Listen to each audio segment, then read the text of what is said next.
Welcome to the Steve Reeve Podcast with the best moments from the past week and a few things that didn't make it to air. Tuesday. There's some good stuff coming through the summer. You can feel it. You really can. Music is going to be in the air. I actually saw the big Rib Fest celebration, part 2, when it's all taken over, I believe, down at the Snai once again this year.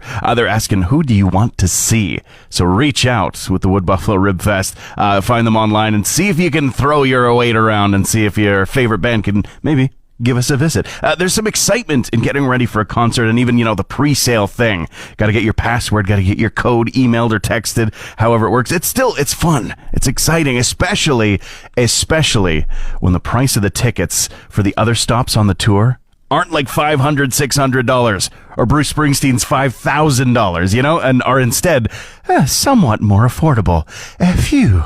Weird Al Yankovic. There's the biopic that came out not that long ago, just absolutely incredible. Daniel Radcliffe playing the Weird Al Yankovic character, Weird Al himself playing a record label exec. There's also the film UHF in the repertoire of all of the hilarious albums and songs and parodies that he's made. He, of course, carried over into making a movie parody of everything you saw on TV in the late 80s. It's back again, 35th anniversary style. So this company called Shout Factory, we've spoken about them before because they really specialize in this kind of thing. Stuff from our childhood, stuff that is steeped in nostalgia, repackaged again, and for sale. So you know where that's going. UHF is back again for the 35th anniversary, but this time in UHD, ultra high definition 4K. The 35th anniversary, just basic special edition, already sold out. It was posted yesterday, gone. But there are 3 other editions that just get bigger and bigger and bigger. One's got posters, a prism sticker, a scratch and sniff sheet. Boy, that really does sound like the late 80s. And it just gets bigger and crazier from there. But if you are a dyed-in-the-wool Weird Al Yankovic fan, you might want to search this up. You might want to check it out. I've already posted it up on our social media as well. You're listening to the Steve Reeve Podcast from 100.5 Cruz FM. Ringo Starr of the Beatles talking about the Get Back documentary, the Let It Be documentary, re-release as well. And a big work of art from Peter Jackson and also newly developed techniques for restoring some of this old footage, some of this old music and demos and things like that. But Ringo Starr told the Associated Press, while he thinks it is an incredible job on the restored version of specifically Let It Be, he says not a lot of joy in it for him. It's the point of view of the original director and all the footage and all the choices up to him. But they did find a ton of new unused tape and was able to sort of get injected with that. And he does say it's really great. You get another chance to see the band up on the roof again, which was just a really special time, really cool moment in time. David Gilmour not really loving Peter Jackson's work as well. Pink Floyd member saying that Get Back, the documentary, was a hard watch, and he's surprised that Paul McCartney allowed it. No love there. But he does say that he does have a bit of love for the idea of putting a Pink Floyd hologram show out there into the universe at some point in the future, in the vein of ABBA's Voyage style, the avatars and digital projections and things. It says a Pink Floyd hologram show would have to exist only under a very serious series of difficult and onerous conditions. That sounds like just about any kind of thing that David Gilmour puts his mind to be perfectly honest. Study finds, this is an interesting one, actually 2 different studies showing that traffic noise not good for you. Not good for you. Not good for anything, apparently. A new study from the Danish Cancer Institute, the Swiss Tropical and Public Health Institute, and the Perelman School of Medicine at the University of Pennsylvania. It goes on, blah, blah, blah. Did a joint study about traffic noise, and it actually exacerbates both cardiovascular and cerebrovascular issues. It can cause blood flow problems, big time, and that can be a very big risk for some people. Don't listen to too much traffic noise. Well, it must be nice if you can't listen to that at all. I live downtown by a very busy street. It's happening all the time. Those buses idling right in the window. I guess I'm done for. But also, another study said that traffic noise is not good for birds either. So if you don't care about the people, care about the pretty birds, the zebra finches. Oh no. It does all kinds of bad things to them when they're laying their eggs. Kind of crazy. You'd never think that sound would have that much of an impact, but I guess it does. Study finds. That means it's absolutely true, right? Wednesday. Big question for you. Asked way too early, as we always do. Wednesday mornings, getting the brain cells flowing and firing, synapses once again, to last you till the end of the week. It's all about music. The big question this week is about fake music. What is the best fake song in a movie? Now, I mean fake in the sense of, like, not really made in the real world and then just released. It was designed for the movie for a purpose, usually to make us laugh, but it's still a song, so real in the sense that you can just listen to it and enjoy it. What is the best one of them? I mean, there's a few songs, few movies that I can think of just right off the top of my head, and I guess just to get things started, one that comes to mind is Scotty Doesn't Know from Euro Trip. You get to hear, like, not only just the original version played in the backyard party, but it goes all the way to, like, the German techno dance club remix version of it, ringtones of it. It's a hilarious gag that follows through the movie, but it's also just a jam of a song. What is the best fake song in a movie? Call or text it this morning, 780-715-2789. Bruce Dickinson of Iron Maiden fame had a clip go semi-viral of him calling out some people in the concert at a venue in Brazil due to cigarettes being smoked as well as vaping happening, and one vape in particular apparently exploding, causing a big cloud, and the fumes irritating both the voice of the singer as well as, just the general demeanor of the band at large. He did tell the crowd in the clip, "I can't bleeping breathe. The bassist Tanya can't breathe. You with the vape over there, do that outside. You can't do it for 5 minutes. It might be an addiction." And he goes on. Linkin Park, reportedly not officially announced yet, making a tour happen next year with a new female vocalist. Of course, they have not been able to perform as originally designed because of the death of frontman Chester Bennington years ago. And new music has been re-released, or at least unearthed and released in recent years. It looks like people are in love with Linkin Park all over again, but they'll have to find a new singer, of course, to make that happen. Stay tuned for more details. Record Store Day happened just at the almost end of last month. April 20th was the big day, and it was the biggest ever for Record Store Day, not only in general, but also for sales for Taylor Swift, specifically with her brand new album coming out as part of it. It was the 16th year of growth for the vinyl record format in a row, and the second year in a row that the sales of which have also outpaced CDs. Hey Alexa, play the Steve Reeve podcast. Nobody knew what it was for years. Have you ever heard of Everyone Knows That? You might have, because, it was covered by, like, Rolling Stone and major publications. There was a huge subreddit that was, like, almost 50,000 people strong, and there's people been hunting for what this song is because of a post on a website called What's That Song? Basically, find the name of songs with just a clip. People get in touch, go, "Hey, I know this song, here's what it is," and it usually is a very quick kind of transaction. Not with this one. A guy named Carl92 on the site posted this clip in 2021.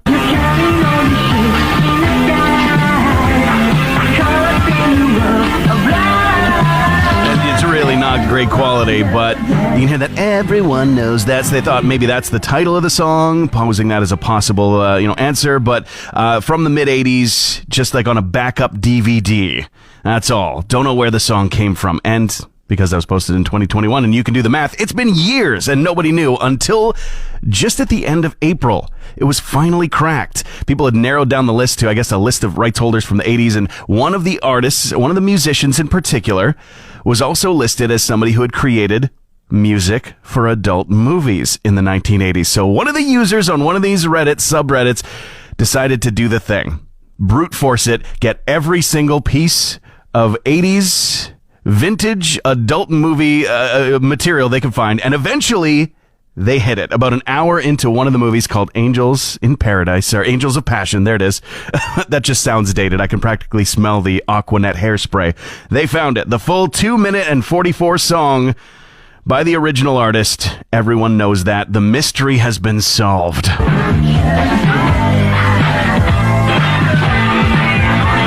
The only other shoe to drop in this is for the original artist to just release a better quality version of the song so we can actually hear what the heck is going on.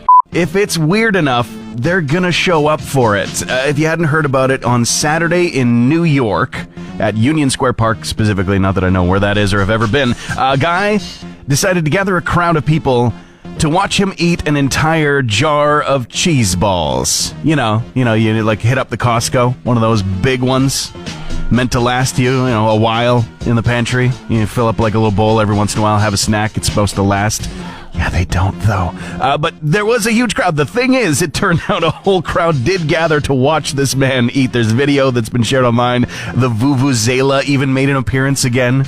Remember that from the World Cup years ago? And he did it. I mean, he accomplished the task. The thing is, though, I'm surprised that many people showed up, because I would hear about this, see the poster on a street light or something like that. Hey, show up at Union Square Park on Saturday and watch me eat a jar of Cheeseballs. I go, what?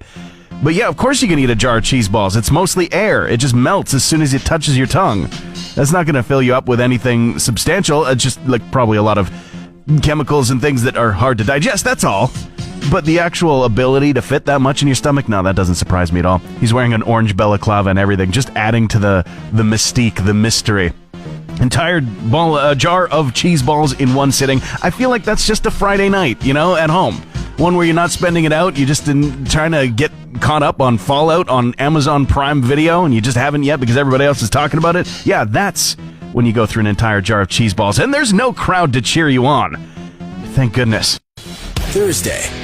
Today happens to be World Password Day. Yet another one of these made-up holidays. I mean, really, truly, they all are, but some arguably more made up than others. The World Password Day just makes me think, do we need it?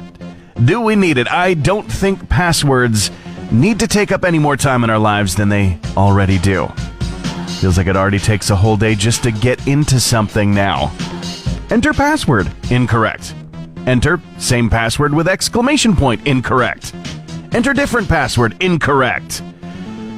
Click forgot password. Enter email address. Wait. Click new link in email. Confirm phone number. Wait. Find special code text message. Enter that code into the website. Finally, enter and confirm new password. Error. Cannot use password that is currently in use. Break computer and walk away. Big collaboration between Iggy Pop and Susie Sue of Susie and the Banshees has occurred. The song is The Passenger, which originally is from Iggy Pop's 1977 iconic album Lust for Life, of course with the title track being the most popular song from it.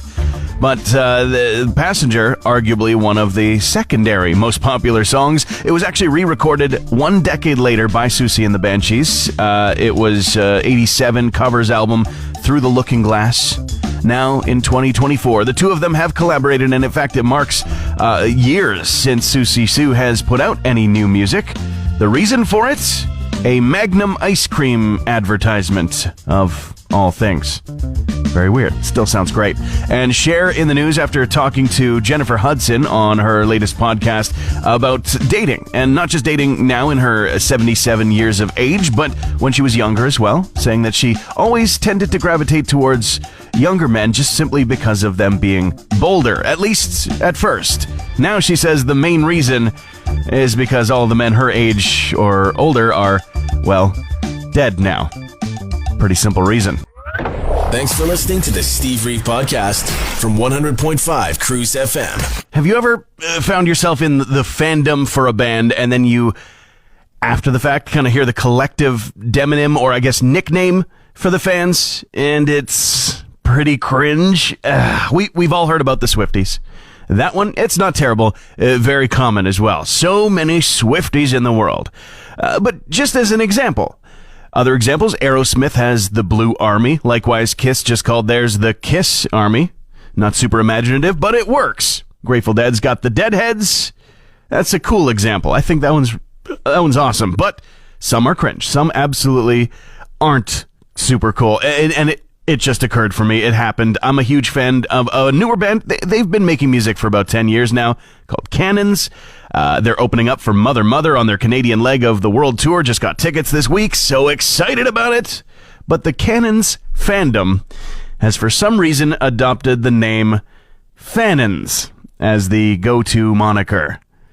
And it's objectively kind of terrible, right? I demandins we come up with something new. What about you? Are you part of a fandom? Have you discovered that a band you love has a name for the group of fans that is leaving something to be desired? I want to know what that is. Thursday. There's this new advent to texting and even phone calls for Android users. The emojis are becoming sound effects. I don't know if it has occurred already. Maybe it's like a slow rollout, maybe certain devices and, versions of operating systems, whatever. It's on the way, though. And the emojis are becoming sound effects. Basically buttons that you can click on and they'll play a relevant sound. And I feel like it's ICQ all over again. You remember the sound, uh-oh, uh-oh. Yeah, I'm dating myself. I realize the elders of the internet remember. But I guarantee people are just going to spam the fart sound for the turd emoji, right? Every single call you get. You're trying to figure out when to pick up your kid from practice and... Hey, wait, no, I'm just trying to... Can you tell me when to... Hilarious. I actually love it. Friday. You can go to the real-life X-Men mansion, the Xavier School for Gifted Students. There's all kinds of weird and awesome Easter eggs in there. It's all kind of designed to look cartoony, as if from the X-Men cartoon series, the animated series, both the original as well as the current, almost done and mind-blowing X-Men 97 reboot, whatever, on Disney+. It's been amazing. Airbnb is going to let people stay at the mansion. I often find these kind of stunt, promotional tie-in Airbnb things, contests, rentals, whatever, to be a little bit cheesy. And then I saw this one and I went, okay, all right, hook, line, sinker. I get it. If other people are feeling the same thing that I'm feeling for this right now, completely understandable. I would love to have this experience. It's so cool. I was going right back to being a kid again, watching the cartoon show every Saturday morning, going, that looks so cool. I want to fight people with the X-Men for the good of all. Whatever. This is not even for the good of all. This is just for the good of a weekend, and I still want it so bad. Very, very cool. In Newcastle, New York, the actual location. Not like a stand-in somewhere else being like, it just looks like the mansion. No, you actually go to the area where it would be in story. Anybody want to go in on an entry? Anybody want to stay? Let's do it. The Rolling Stones at the fore, actually, because of a milestone event that happened. In 1964, they say they heard a great song on the radio by an incredible singer. The song was written by Jerry Ragavoy, but sung by Irma Thomas. And that song, Time Is On My Side, was a cover that Rolling Stones performed in 1964. And then they heard in 1964, they covered it in 1982. They've only performed it once since in 1998 until just recently at the New Orleans Jazz and Heritage Festival, where they brought Irma Thomas back on stage to help them perform the song at the 50th mark of it being originally released. Kind of neat. Ozzy Osbourne wants to win an Oscar, citing that, Elton John's got one for a song.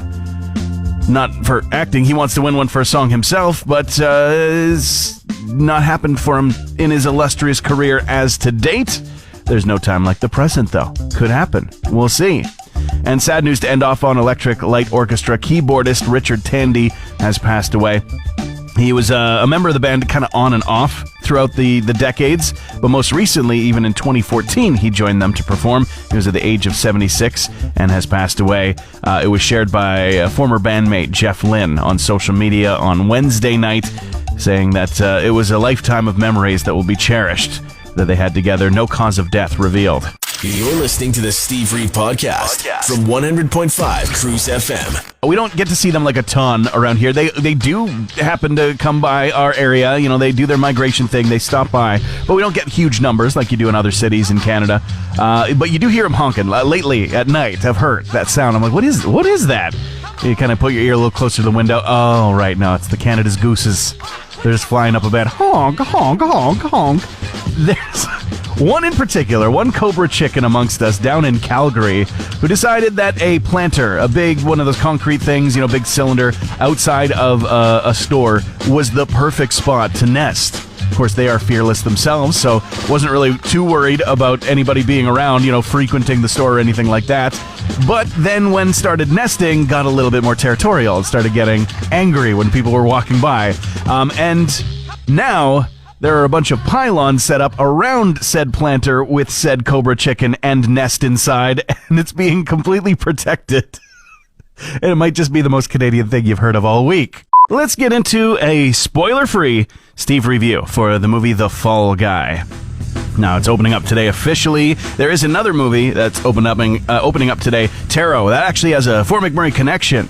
Originally from Venezuela, actor Umberly Gonzalez is one of the stars of that one. Now, I didn't get a chance to get to the preview night, so that is still on the list for the weekend, but they did have an advanced showing of The Fall Guy last night, so I went to go check it out. Ryan Gosling in all his stuntman glory. He's just perfect for the role. Emily Blunt as well, starring alongside of Ted Lasso fame Hannah Waddingham. You've got Aaron Taylor Johnson as the jerk actor. It was so fun. It really is a love letter to the stunt industry within the film and TV industry. Used to just be kind of movies only. And right from the very start, before movies even had sound, before they even had dialogue, they had stunts, 1,000%, and sometimes the craziest stunts back then. This one, a lot more controlled of an environment, a lot more safe, but it is about stunt guys. It's a love letter, and they genuinely call out the Academy of Motion Picture Arts and Sciences for not having a category in the Oscars for stunt work. But I digress. Super charming. The most important thing to know going into this, absolutely going to charm your socks off. Ryan Gosling and Emily Blunt's chemistry is fantastic. He is just thrilling to watch throughout the whole thing. I'd say if you got to pick a weak point, it's probably just the writing a little bit, but it was about 2 hours long and I didn't even feel like it. As soon as the credits were rolling, I'm like, we got to get home. Oh my God, look at the time. I thought it was like 1 hour long. It's going to fly by. You're going to enjoy it. Worth the price of admission for sure. Let me know if you like it. Transmission over. Want more Steve? New podcast episodes happen every Friday, or just tune into the Steve Reeve Show. Weekday mornings starting at 5:30 a.m. on 100.5 Cruz FM.